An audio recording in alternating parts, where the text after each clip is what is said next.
about what you don't know. Go. Go.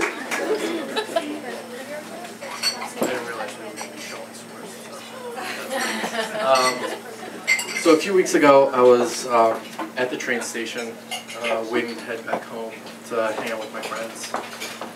They still live in Doylestown, which is just a plain white suburban area. I currently live in Jenkintown, which is also another plain nondescript white suburban area. And lately I've been trying to focus on not getting involved in other people's lives and not having random conversations with other people. But there are some people that will come into your life and will make an impact regardless of what your intentions are. So I'm sitting there at the train station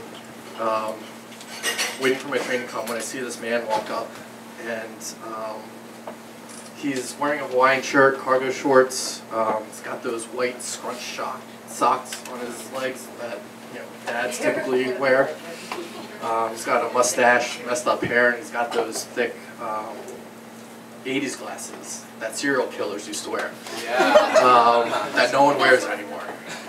And he's walking his bike, and he walks completely past the bike rack that would be perfect for securing his bike to before he goes on whatever train trip he's about to go on.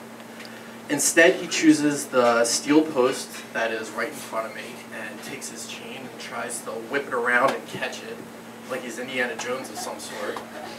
I didn't pay attention to it. Again, I'm trying to let him be. We all have to fight our own battles by ourselves sometimes.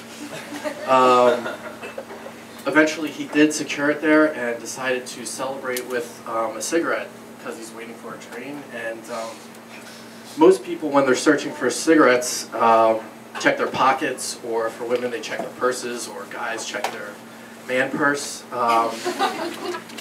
This guy decided, nope, I already know what's in my pockets. I'm checking the ground. And he begins to search for whatever trampled on cigarette is going to pass for smokable.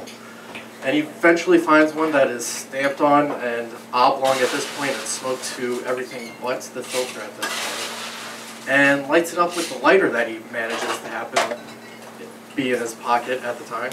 And then sit down between me and the guy that's sitting on the other end of the bench. And I guess at this point he decides that the normal social interaction would be to start a conversation with a stranger. And he begins to talk to the other man sitting at the end of the bench and says, "Hey, how's it going?" And I guess the other guy doesn't respond, and he gets agitated at this and says, "Hey, you think you're better than me? I'm your fellow man. Talk to me. Just say hi. Converse with me." He actually says those words, "I'm your fellow man." That is not an exaggeration, which is odd. So I guess the guy nervously converses with him and asks him how he's going, and he begins to shake his head and just say, "Man, I am so done with this country. I'm going to France." And at this point, it is basically a normal, strange interaction with a random crazy person at this point. But it's what he says next that kind of threw me off, because the guy, I guess, laughs nervously at this comment. And he says, "What?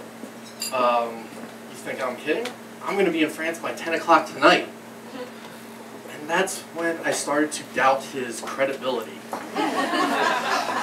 Because he didn't have his bags with him. He didn't seem like he remembered his passport, and he doesn't seem like the person that would plan ahead and convert his money.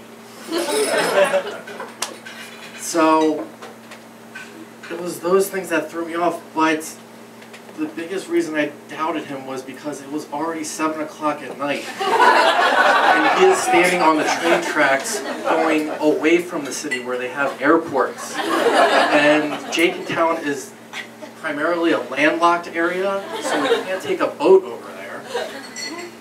So he's not exactly the most credible person in this.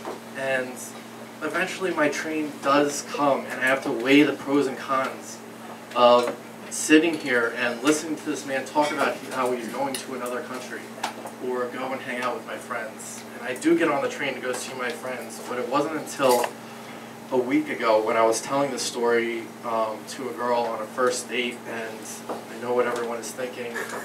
How can I possibly be single when I am telling stories like this on the first date? I don't know either.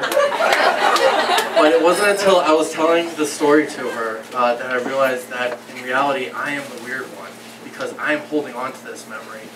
And he probably doesn't remember this at all. This is probably just another Tuesday for him.